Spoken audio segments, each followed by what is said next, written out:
Hi good morning. നമുക്കിന്ന് വളരെ simple ആയിട്ടൊരു മുട്ട ചിക്കി പൊരിച്ചാലോ എന്ന് ചോദിക്കുമ്പോൾ തന്നെ നിങ്ങൾ വിചാരിക്കും മുട്ട ചിക്കി പൊരിക്കാനൊക്കെ എല്ലാവർക്കും അറിയാവുന്നതല്ലേ, ഇതെന്താ ഇത്ര പറയാന്ന്. പക്ഷെ ഇത് വ്യത്യസ്തമായ ഒരു രീതിയിലാണ് നമ്മൾ മുട്ട ചിക്കി പൊരിക്കുന്നത്. കുറെ പേർക്കൊക്കെ അറിയാവുന്നതായിരിക്കും കേട്ടോ. അപ്പൊ എങ്ങനെയാണ് നമ്മുടെ സിമ്പിൾ ആയിട്ടുള്ള മുട്ട ചിക്കി പൊരിക്കുന്നത് തയ്യാറാക്കുന്നത് നോക്കാം. നമുക്ക് നമ്മുടെ ഇൻഗ്രീഡിയൻസ് നോക്കാം. ഞാനിപ്പോൾ 3 മുട്ട എടുത്തിട്ടുണ്ട്. അതിലേക്കായിട്ട് 2 ചെറിയ സവോളയാണ് എടുത്തിരിക്കുന്നത്. വലിയ സവോളയാണെങ്കിൽ ഒരെണ്ണത്തിൻ്റെ പകുതി, മീഡിയം വലിപ്പമുള്ള സവോളയാണെങ്കിൽ ഒരെണ്ണം എടുക്കാം. പിന്നെ ഒരു ചെറിയ പീസ് ഇഞ്ചി എടുത്തിട്ടുണ്ട്. 3 വറ്റൽമുളക് ചെറുതെടുത്തിട്ടുണ്ട്. വലുതാണെങ്കിൽ 2 വറ്റൽമുളക് മതി.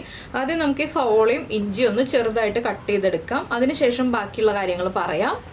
അപ്പോൾ നമ്മൾ നമ്മുടെ ഇഞ്ചിയും സവോളയും ചെറുതായിട്ട് കട്ട് ചെയ്തെടുത്തിട്ടുണ്ട്. ഇനി നമുക്കൊരു പാൻ ചൂടാക്കിയെടുക്കാം.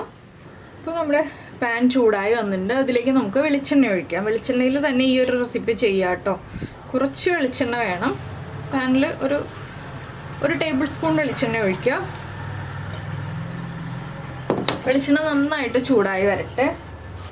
വെളിച്ചെണ്ണ നന്നായി ചൂടായി വരുമ്പോൾ നമുക്കിതിലേക്ക് നമ്മൾ കട്ട് ചെയ്ത് വെച്ചിരിക്കുന്ന ഇഞ്ചിയും സവോളയും ചേർക്കാം. വെളുത്തുള്ളി വേണമെന്നുണ്ടെങ്കിൽ വെളുത്തുള്ളിയും ചേർക്കാം കേട്ടോ. ഞാൻ വെളുത്തുള്ളി ചേർക്കുന്നില്ല. ഇനി ഇഞ്ചിയും സവോളയും ഒന്ന് കുക്കായി വരണം. നന്നായിട്ട് അങ്ങോട്ട് കുക്കാവണ്ട, ചെറുതായിട്ടൊന്ന് കുക്കായി വരണം. ഇതിലേക്ക് നമുക്ക് നമ്മുടെ വറ്റൽമുളകും 2 തണ്ട് കറിവേപ്പിലയും ചേർത്ത് കൊടുക്കാം. ഈ കറിവേപ്പിലയുടെ ഫ്ലേവറൊക്കെ ആ സവോളയിലേക്ക് നന്നായിട്ട് പിടിച്ചു വരാനാണ് നമ്മൾ ആദ്യമേ തന്നെ കറിവേപ്പില ചേർത്ത് കൊടുക്കുന്നത്. ഇനി ഇതിലേക്ക് മുട്ടയ്ക്കും സവോളയ്ക്കും എല്ലാം ആവശ്യമായിട്ടുള്ള ഉപ്പ് ചേർത്ത് കൊടുക്കുക.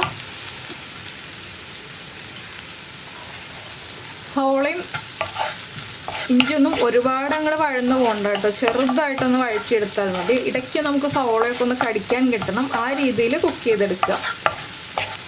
ഇതിലേക്ക് നമ്മൾ ചേർക്കുന്നത് കാശ്മീരി ചില്ലി പൗഡറാണ് കേട്ടോ. സാധാരണ എരിവുള്ള മുളക് പൊടി ചേർക്കണ്ട. നമ്മുടെ ഇഞ്ചിയും സവോളയൊക്കെ ഒന്ന് കുക്കായി തുടങ്ങിയിട്ടുണ്ട്. ഇതിലേക്ക് നമുക്ക് ഫ്ലെയിം കുറച്ചിട്ട് ഒരു 1/4 ടീസ്പൂൺ മഞ്ഞൾപ്പൊടി ചേർക്കാം. മഞ്ഞൾപ്പൊടി ചേർത്തിട്ട് ആ മഞ്ഞൾപ്പൊടി ഒന്ന് കുക്കായി വരുന്നത് വരെ ഒരു പ്രാവശ്യം ഇളക്കി കൊടുക്കുക. ഇനി നമ്മൾ അടുത്തതായിട്ട് ചേർക്കുന്നത് ഒരു കളറിന് വേണ്ടി മാത്രം 1/4 teaspoon Kashmiri chilli powder. Kashmiri chilli പൗഡറും ചേർത്ത് വീണ്ടും ഒന്ന് ഇളക്കി കൊടുക്കുക. അടുത്തതായിട്ട് നമ്മുടെ എരിവിനനുസരിച്ച് ചതച്ച് വെച്ചിരിക്കുന്ന മുളക്, നമ്മുടെ ചില്ലി ഫ്ലേക്സ് ആഡ് ചെയ്യാം. ഞാനിപ്പോൾ ഒരു 1/2 ടീസ്പൂൺ ചേർക്കുന്നുണ്ട്. ഈ ചില്ലി ഫ്ലേക്സിൻ്റെ ആ ഒരു എരിവുണ്ടല്ലോ, അതൊന്ന് കുറഞ്ഞ് കിട്ടാൻ കുറച്ച് സമയം ഒന്ന് ഇളക്കി കൊടുക്കുക. ചില്ലി ഫ്ലേക്സ് ഒന്ന് കുക്കായി വരാനായിട്ട്. അപ്പോൾ മുളക് പൊടിയും മഞ്ഞൾപ്പൊടിയും ചില്ലി ഫ്ലേക്സും എല്ലാം ഒന്ന് കുക്കായി വരട്ടെ. ലോ ഫ്ലെയിമിൽ തന്നെ വയ്ക്കുക. ഈ സമയത്ത് നമ്മളൊന്ന് മുട്ട പൊട്ടിച്ചിട്ട് ബീറ്റ് ചെയ്ത് വെക്കുക കേട്ടോ. നന്നായിട്ടൊന്ന് ബീറ്റ് ചെയ്ത് വെക്കുക. മുട്ടയിലേക്ക് ഉപ്പ് ചേർത്തിട്ടില്ല. നമ്മൾ ഈ ഒരു സവോളയ്ക്ക് ചേർത്ത ഉപ്പ് തന്നെയാണ് ആകെ ചേർത്തിട്ടുള്ളൂ. മുട്ടയിലേക്ക് വേറെ ഉപ്പൊന്നും ചേർക്കണ്ട. ഇപ്പോൾ നമ്മുടെ മസാല കുക്കായി വന്നിട്ടുണ്ട്. ഇതിലേക്ക് നമുക്കിനി നമ്മൾ ബീറ്റ് ചെയ്ത് വെച്ചിരിക്കുന്ന മുട്ട ചേർത്ത് കൊടുക്കാം.